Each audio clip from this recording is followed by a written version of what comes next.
If we take a step back and we look at these companies, we know that they're developing their own technology solutions towards the lead pipe replacement market, whether it's predictive modeling or leak detection capabilities. But I think that these acquisitions are showing that they're willing to turn to the market for products or capabilities that they may not have or may not be able to grow themselves organically.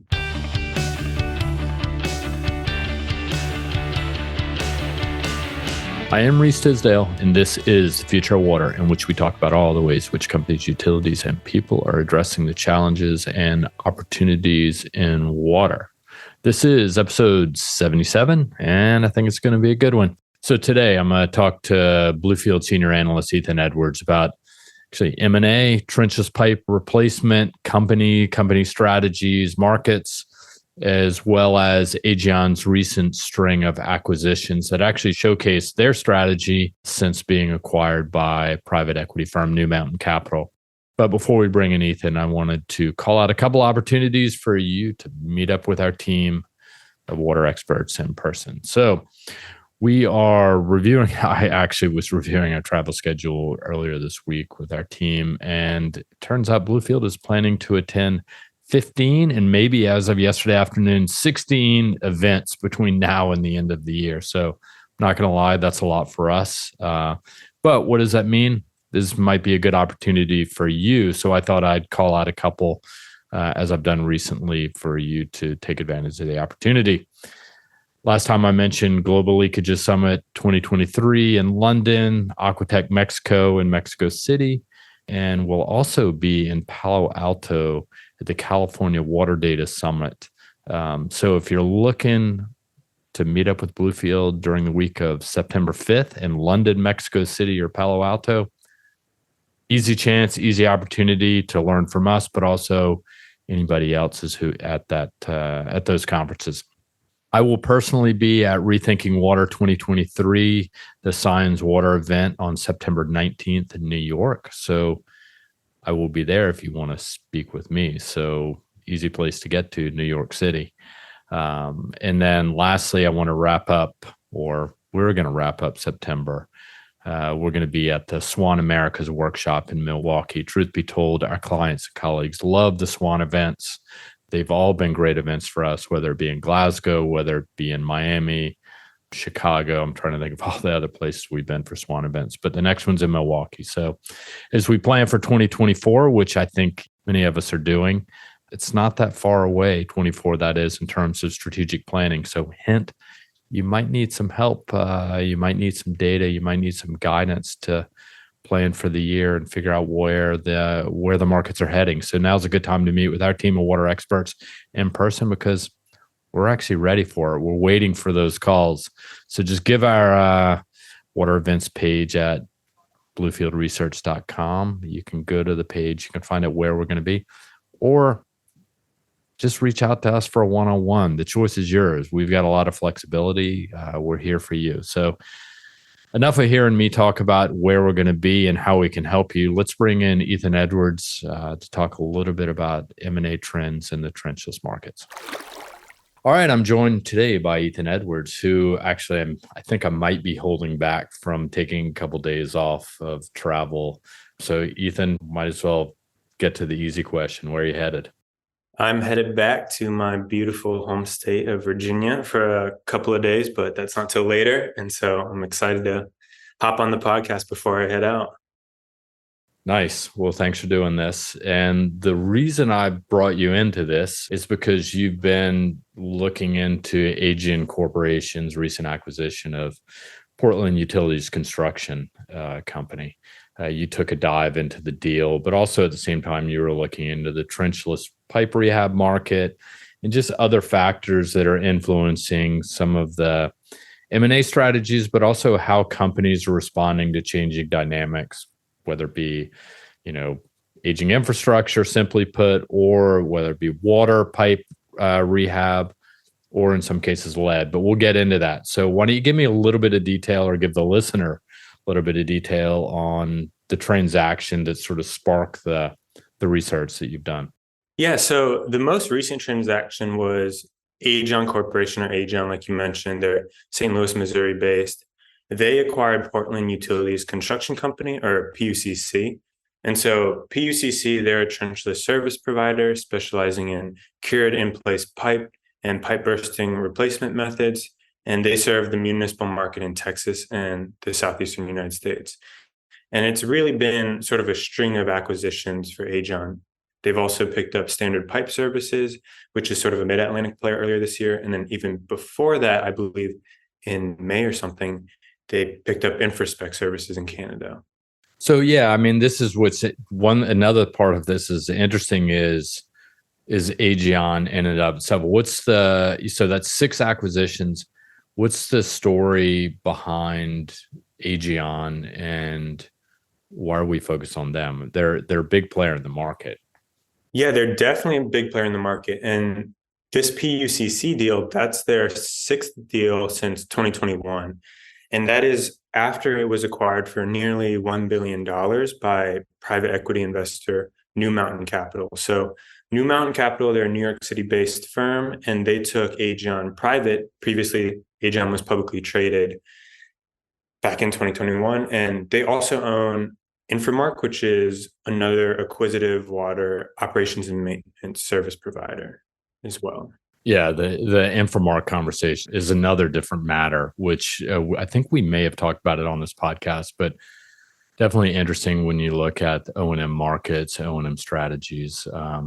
But through these deals, it seems that Aegion's looking not only for more scale, that makes sense. It's private equity backed. They're trying to grow it, likely put it in a position where they can do something else with it. Would you agree with that? What do you think about where they're headed with the business and what changes have they made, at least superficially? Yeah, if you look at the business, their timeline, what they're saying, I would say from an independent outsider perspective, it's pretty clear that they are focusing in on water specifically, and they're focusing in on the North American market specifically. So, even prior to being acquired by New Mountain Capital, they had set free a variety of their international cured in place pipe replacement businesses. So those are businesses in the Netherlands, Australia, Spain, Denmark, and Northern Ireland. And those are all set free and sold to other companies between 2018 and 2020.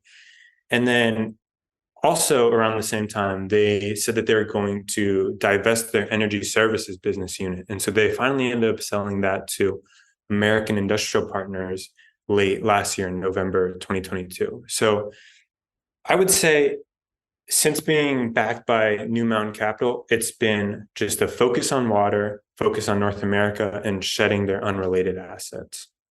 Yeah, and I think it's become clear. These acquisitions demonstrate that, which you've pointed out in the research you've done.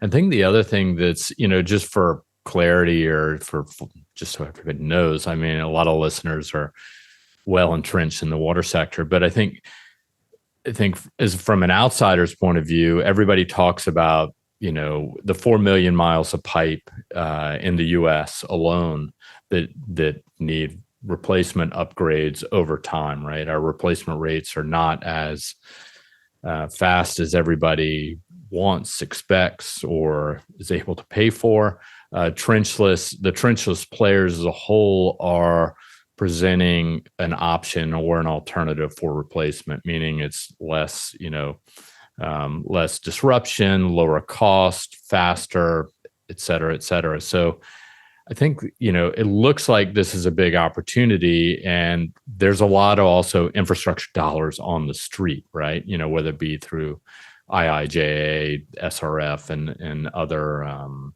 other federal funds. But I mean, so as a result, we've seen some M&A activity happening. So there have been a number of key deals, particularly in CIPP or trenchless. What's the story of the M&A, not only with Aegion, but other players? Yeah, so I would say that this segment of the market is definitely one of the hotter ones in terms of M&A. We do track acquisitions across the entire water sector, but in this field specifically, in like the trenchless player market, since 2020, we've tracked a total of 12 notable acquisitions by the top 4 vertically integrated players. So when we say vertically integrated players, we're sort of thinking about companies that are equally balanced and involved on both the product supply and services side of the business. And for us, we are viewing Aegion, Purus, Ultra, and Vortex companies as the, four of the really most vertically integrated CIPP companies. And what's interesting to see is three of those, Aegion, Purus, and Vortex, are all private equity backed firms. And so I think that sort of accelerated the competitive landscape, and you're seeing all these different firms roll up complementary firms, roll up regional players to sort of maintain their market positioning. So one thing that I guess you got most animated about when we started talking about Aegion was the acquisition of Infraspec Service.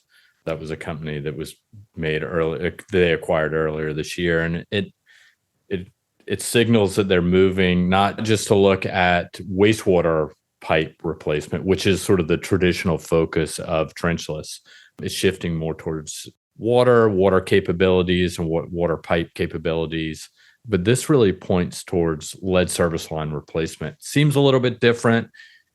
That's another, if you want to call it a hot market, as you put it, as I said, given all the federal dollars and the focus on water quality issues. What's the story behind that? This seems, like I said, a little different from other acquisitions they've made.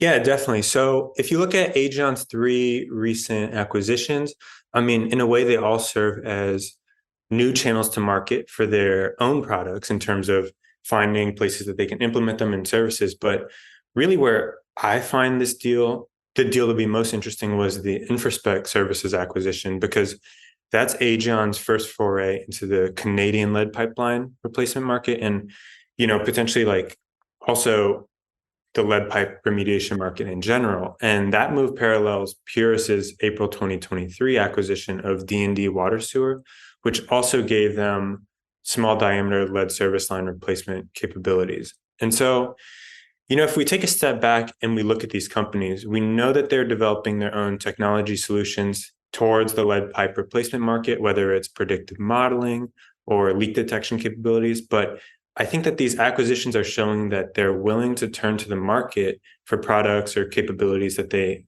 may not have or may not be able to grow themselves organically. And so looking at their peers, Ultra, which is logistics, water-related CIP business, they have their own solution for lead pipe remediation through a trenchless, non-structural pipelining system. And I would say that it's a sign that all of these companies are sort of lining up and preparing themselves for the coming dollars, so to say. Like there's a good amount of federal government funding going towards lead pipe replacement. They're channeling up to around $12 billion towards replacement in 2023.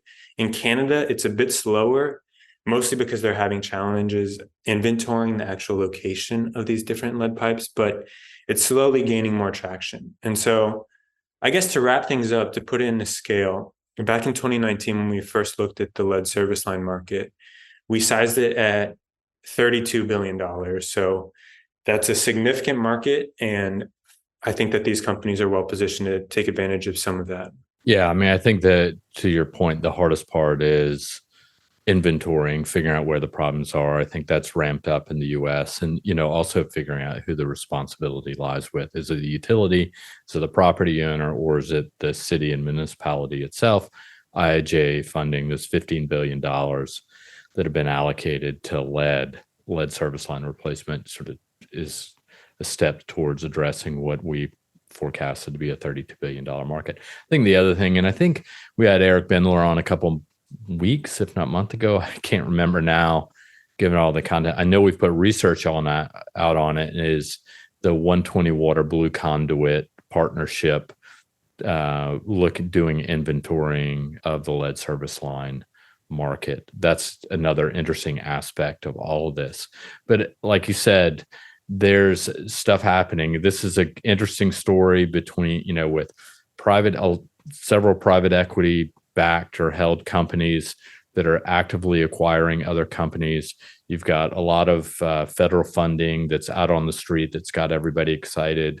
You also have the lead service line, water quality issues that's out there. And also, Aegion's doing this in a market when it comes to M&A that's been a little bit soft, right? I'd say over the past 3 to 6 months, our numbers are showing a softening in the market. It's hard to outpace 2021, if not 2022. So it's come down. Conversations I've been having with others recently is that Q4, if not the beginning of 2024, so Q1 2024, should be picking up. There's no shortage of money and dollars out there. So with that being said, Ethan, this is really interesting. I don't know if I've missed anything. If you got anything to add, fire away. But yeah, this is fantastic. So thanks for all the time. Yeah, definitely. I mean, we've got a lot of exciting research coming out, and this is just a piece of the bigger picture, but definitely an interesting one for sure. Well, while I got you, as I typically ask the analysts, what are you working on these days? So I guess after I take a couple of days, really I'm trying to come back and hit the ground running on sort of our top companies quarterly. So I would say it's a big exercise that we've done in the past where we sort of go through the financial results, the call transcripts, and really try to do this massive lift to understand what the market pulse is on like the top 50 publicly traded companies in water. And hopefully we'll be able to continue to do a great job going forward of cutting through the noise and sort of identifying like the key trends and, what the cross-sectoral, I'd say, challenges and opportunities are. And also look out for, what these different companies are saying about perhaps like a market slowdown in China or inflation easing and different like geopolitical impacts. So I think there's a lot of exciting things to come, and I'm looking forward to digging through that in the coming weeks. Yeah, no, I'm excited about it. And I know you're also helping out on some analysis of engineering companies. I know we've profiled 35 or 40 engineering companies, doing some analysis there about what their business strategies are across not only municipal sector, but also industrials as well. Yeah, a lot of exciting stuff going on. I'm with you. So once again, thanks a million. Sorry to hold you back from the real opportunity of fun in Virginia. So enjoy the long weekend, and we'll talk again next week. Sounds good. Thank you. All right. Take care. All right. There you have it. That was awesome to hear from Ethan, particularly as he's digging more into M&A across the board. He's put out some research on a couple deals, including this Aegion one. So before we sign off, if you're in Boston or Barcelona, let us know and we'll set up a meeting for you at our offices or wherever is easiest for you. Secondly, please subscribe to the Future Water Podcast and give us a review. It gives us an idea of who's listening and whether we're doing a good job or not. This is episode 77. Our numbers continue to climb and the feedback we're getting is really positive, but hey, it's useful to the rest of our team to hear if we're hitting the mark or not. If you have any questions, comments, or topic ideas, send us a note to waterexperts@bluefieldresearch.com. We're doing this for you, like I said, so we want to give you what you're looking for. And lastly, tell a friend about it. It's a good way to spread the word. This podcast and these water industry insights have been brought to you by the one and only Bluefield Research. To learn more about us, visit us at bluefieldresearch.com. Until we talk again, be well, be safe, and take care.